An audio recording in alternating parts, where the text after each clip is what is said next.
사도행전 9장 23절에서 31절까지 말씀 한 절씩 교독하겠습니다. 여러 날이 지남에 유대인들이 사울 죽이기를 공모하더니 그 죄대가 사울에게 알려지니라. 그들이 그를 죽이려고 밤낮으로 성도가 지키거늘 그의 제자들이 밤에 사울을 광주리에 담아 성벽에서 달아내리니라. 사울이 예루살렘에 가서 그들을 생각하나 다 두려워하여 그가 제자됨을 믿지 아니하느니라. 바나바가 데리고 사도들에게 가서 그가 길에서 어떻게 주를 보았는지와 주께서 그에게 말씀하신 일과 다메섹에서 그가 어떻게 예수의 이름으로 담대히 말하였는지를 전하니라. 사울이 제자들과 함께 있어 예루살렘에 출입하며 또 주 예수의 이름으로 담대히 말하고 헬라파 유대인들과 함께 말하며 변론하니 그 사람들이 죽이려고 힘쓰거늘 형제들이 알고 가이사랴로 데리고 내려가서 다소로 보냅니다. 31절 같이 읽습니다. 그리하여 온 유대와 갈릴리와 사마리아 교회가 평안하여 든든히 서가고 주를 경외함과 성령의 위로로 진행하여 수가 더 많아지니라. 아멘. 사울의 다메섹 예루살렘 사역을 기록한 본문에서 우리는 두 가지를 주목할 수 있습니다. 첫째는 초대교회의 실력입니다. 바나바는 사울의 말을 듣고 그가 부활하신 예수님을 보았고 주님은 그에게 말씀하셨다는 사실과 사울이 다메섹에서 거침없고 분명하게 예수님의 이름으로 증언했다는 것을 알았습니다. 그런데 바나바는 어떻게 교회를 완전히 멸하려고 시도했던 사람의 말을 신뢰할 수 있었을까요? 물론 누가는 이것을 사건과 그리고 그 사건을 요약한 내용이 일치하고 사울의 행동이 일관성이 있다는 것으로 표현합니다. 아마도 바나바는 신앙인의 일치성을 통해 그가 하는 말이 진실하다는 것을 알 수 있었을 것입니다. 또한 그동안 다메섹에서 오가는 그리스도인들의 증언과 일치한다는 것도 확인할 수 있었을 것입니다. 하지만 모든 것이 사실로 드러났다고 해서 이전의 대적을 오늘의 형제로 받아들이기는 쉽지 않았을 것입니다. 그러나 바나바와 다른 사도들은 사울을 받아들였습니다. 나아가 그 안에서 하나님이 일하신다는 것도 인정했습니다. 이것이 초대교회가 가진 실력이었던 것입니다. 둘째는 보편교회의 개념입니다. 누가는 유다와 갈릴리, 사마리아에 있는 교회들을 헤클레시아라고 하는 단수로 표현했습니다. 이것은 이상한 진술이 아닐 수 없습니다. 여러 지역에 많은 교회가 있었을 텐데 이것을 하나의 교회, 단수로 표현했다는 거죠. 이것은 누가가 이미 각 지역의 교회를 아우르는 하나의 사도적 보편교회 개념은 교회 태동과 함께 존재했다는 사실을 우리에게 알려주고 있습니다.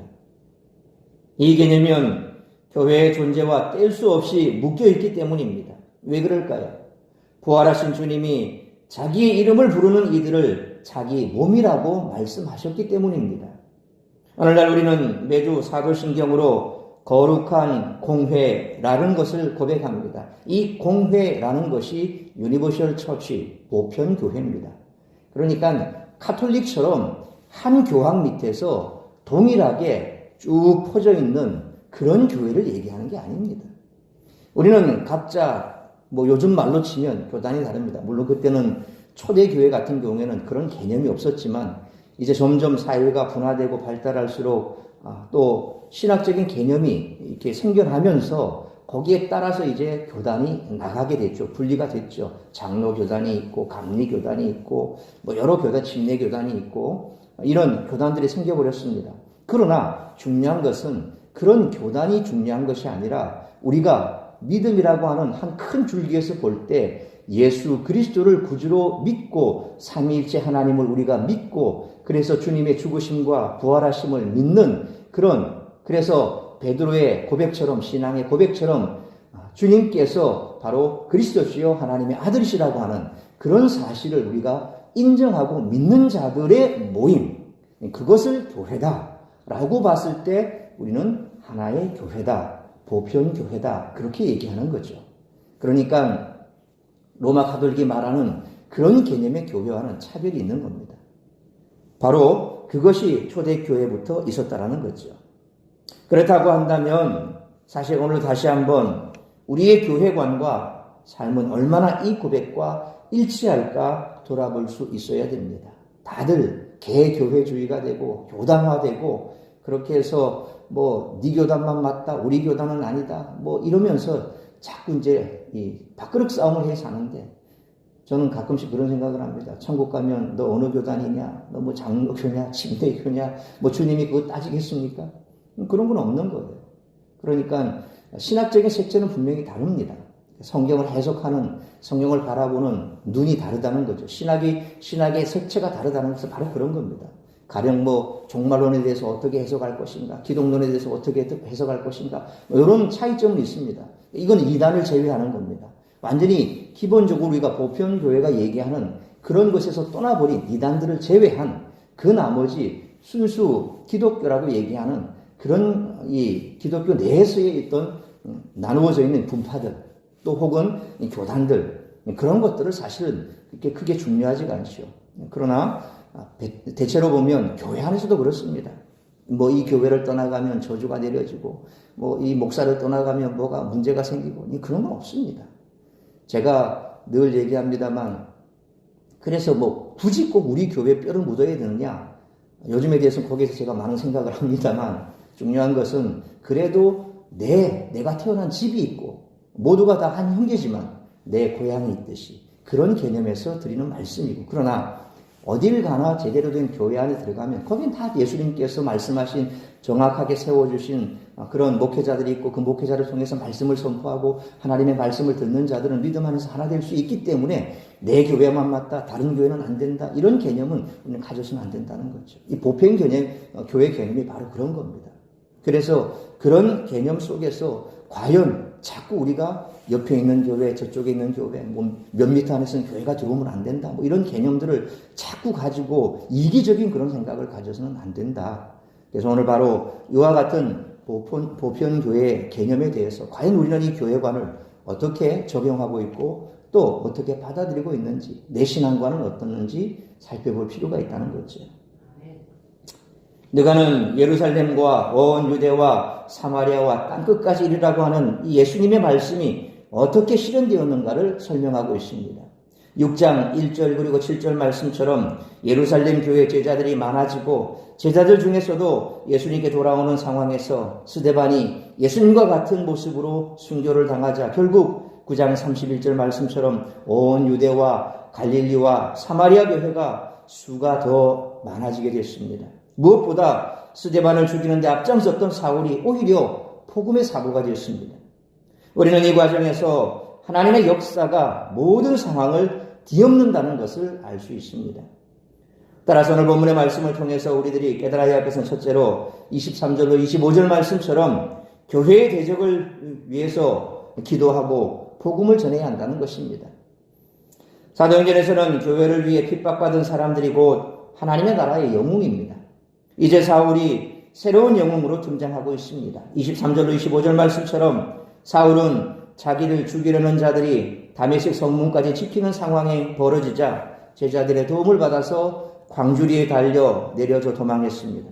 사울의 제자들이 있었던 것을 보면 사울이 예수님을 만나자마자 복음을 전하기 시작한 다메섹에서 상당한 회심자가 있었음을 알 수가 있습니다. 아마도 그들 중에는 그리스도인들을 잡아 예루살렘으로 압송하기 위해 사울과 함께 다메섹으로 갔던 자들도 있었을 것입니다. 이처럼 하나님은 교회를 대적하는 자들을 오히려 교회의 일원이 되게 만드시는 역사를 일으키신다는 거죠. 그러므로 교회의 대적들이 오히려 예수님을 믿고 교회에 등록하는 역사가 일어나기를 바라고 기도해야 할 줄 믿습니다. 그러기 위해서는 어느 누구에게라도 구원의 복음을 전할 수 있는 우리 모두가 되시기를 축원합니다. 두 번째로 26절로 30절 말씀처럼 하나님은 모든 것을 당신의 선한 뜻대로 바꾸어 놓으시는 분이시라는 것입니다. 이제 완전히 상황이 역전됐습니다. 원래 사울은 예루살렘에서 대제사장의 공문을 받아 다메섹으로 향했습니다. 그런데 이제는 거꾸로 다메섹에서 예수님께 사명을 받아 예루살렘으로 향합니다.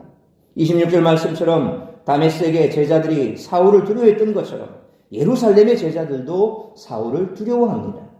이에 바나바는 27절 말씀처럼 사울이 예수님을 만나고 사명을 받은 경위와 그 사명을 따라 행한 일들을 설명해 줍니다. 이제 사울의 손에는 대제사장의 권세가 아니라 예수 그리스도의 권세가 들려 있음을 알려줍니다. 이전에 대제사장의 권세를 따르는 자들과 함께 예수님의 제자들을 잡아 굴복시키던 사울은 28절로 29절 말씀처럼 이제 예수님의 제자들과 함께 예루살렘을 출입하며 헬라파 유대인들이 예수님의 권세에 굴복시키고 있음을 알 수 있습니다. 그리고 사울은 다메섹에서 도망했던 것처럼 예루살렘에서도 생명의 위협을 피해 30절 말씀처럼 고향 다소로 가서 하나님의 부르심을 기다립니다. 하나님의 역사는 이처럼 모든 것을 뒤엎는 권세를 갖고 있음을 믿으시길 바랍니다. 그러므로 현실에서 어떤 일이 벌어지고 있든지 하나님은 모든 것을 당신의 선한 뜻대로 바꾸어 놓으시는 분임을 기억하고 담대하게 주신 사명 충성스럽게 잘 감당하는 우리 모두가 되시기를 축원합니다. 세 번째로 31절 말씀처럼 교회는 핍박을 받을수록 더 번성하고 세상을 이기게 된다는 것입니다. 6장 1절 말씀처럼 성도의 수가 늘어나 히브리파와 헬라파 사이에 갈등이 생겼습니다. 그 때문에 세운 집사 중에 한 명인 스데반이 순교를 당하고 성도들이 핍박을 받아 온 땅에 흩어지는 아픔을 겪었지만 그 결과 31절 말씀처럼 온 유대와 갈릴리와 사마리아 교회가 평안하여 든든히 서며 그 수가 많아졌다라고 했습니다. 이처럼 교회는 핍박을 받을수록 오히려 더욱 번성하며 결국 세상을 이기게 된다는 것입니다. 오늘날도 근대에 와서 중국이 문화혁명으로 모든 성경을 다 없앴다 그랬고 그리고 더 이상 중국 땅에는 기독교가 없다 그랬지만 그 결과가 뭡니까? 그 이후로 수억의 사람들이 지하교회로 들어가 버렸습니다.